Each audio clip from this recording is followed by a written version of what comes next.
मतलब ऐसा भौकाल बनाया इस आदमी ने कि लगा कि भारतीय राजनीति में इनसे बड़ा कोई राजनेता ही नहीं पैदा हुआ है। बाकी वास्तव में टाए टाए फिस हैं। सोचिए जरा आप, ये अपने आप को बहन कुमारी मायावती जी का उत्तराधिकारी बताते हैं, मान्यवर काशीराम जी को ये अपना आदर्श बताते हैं, और डॉक्टर बी आर अम्बेडकर की विचारधाराओं पे चलने की बात करते हैं। तीनों बातें इनमें दिखती नहीं हैं। ये भौकाल ऐसा बनाते हैं जैसे मतलब बहुत बड़े नेता हैं ये जब मिल्कीपुर में उपचुनाव लड़ाने के लिए गए अपने प्रत्याशी सूरज चौधरी को, मतलब लौडी ने ऐसा भौकाल बनाया कि लगा कि अभी भाजपा और सपा को हिला के रख देंगे। ये पत्रकार से बातचीत करते उन्होंने कहा कि हमारी लड़ाई भाजपा से है। सुनो, भाजपा को 1,45,889 वोट मिला है सर, और इनके प्रत्याशी वोट सुन लो 5,459 वोट मिला है। जमानत जब्त हो गई है। ये भाजपा से लड़ रहे हैं। सुनो, बेवकूफ ना बनाओ, भाजपा से नहीं लड़ रहे हो, भाजपा के लिए लड़ रहे हो। ये जो 5,459 वोट आपको मिला है ना, ये समाजवादी पार्टी का वोट मिला हुआ है। सीधा सीधा बताओ, भाजपा की भी टीम, ये भौकाल ना बनाओ कि हम जो है भाजपा के खिलाफ लड़ रहे हैं। कुछ नहीं है, आप भाजपा से लड़ रहे हो। भाजपा 1,00,000 लगभग 46,000 वोट पाई है, और आपका प्रत्याशी 6,000 वोट भी नहीं पा रहा है। उनकी जमानत जब्त हो गई, और आप ये बता रहे हो हमारी लड़ाई भाजपा से। सुनो, भाजपा से कुछ नहीं है।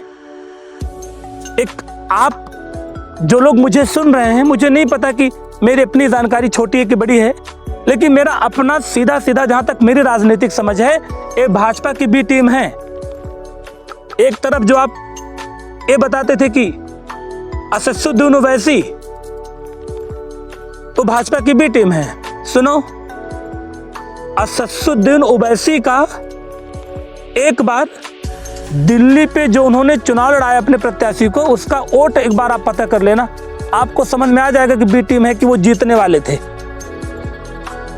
और इसको ध्यान दीजिएगा आप, ये जो चंद्रशेखर जी भौकाल बना रहे हैं ना, फर्जी भौकाल है ये। इस भौकाल का कोई मतलब नहीं है। ये सिर्फ और सिर्फ अपने उस समाज को गुमराह कर रहे हैं जो समाज इन पर विश्वास कर रहा है। अगर उस समाज के पास थोड़ा सा भी दिमाग है तो आप समझ जाना कि बहन कुमारी मायावती की राजनीति से तनिकों मेल खाते हैं। ये अपने आप को उनका उत्तराधिकारी बताते हैं, और मैं इस बात को चैलेंज के साथ कह सकता हूं, इनकी ताकत और इनकी खूबसूरती, इनकी राजनीति और भी बेहतर हो जाएगी अगर ये बहन कुमारी मायावती को समर्थन दे दें और उनके साथ लड़ें। उन्हें एक सहारे की जरूरत है। बहन कुमारी मायावती जी का सबसे कमजोर जो कड़ी है वो ये है कि उनके पास सहारा नहीं है। आकाश आनंद अवार्ड बवार्ड बोलते रहते, उनको तमीजे नहीं है वो क्या बोल जाते हैं। अच्छा, वही झलकी इनके अंदर भी दिखती है कि ये भी राजनीति कम योद्धा ज्यादा लगते हैं। तो फिर यहां युद्ध नहीं लड़ना है सर, लाठी नहीं चलाना है।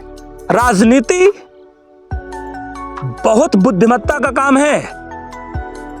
नेताओं के पास किताबी डिग्री हो ना हो, सामाजिक डिग्री इतनी बेहतरीन होती है कि किताबी डिग्री वाले बगल में खड़े रहते हैं। क्या बगल में? सुनिए, एक चुनाव जब कोई नेता लड़ता है, मैं नेताओं की बात कर रहा हूं कि वोट कटवा लोगों की बात नहीं कर रहा हूं कि चला जाओ कि 5,000 वोट हमको मिल जाएगा, हम एक पार्टी का वोट काट के दूसरी पार्टी में ट्रांसफर कर देंगे। ये सब ना बताओ हमको। मैं नेता की बात कर रहा हूं। जो अच्छे नेता होते हैं वो समाज को पढ़ते हैं। हार जीत अलग पहलू है।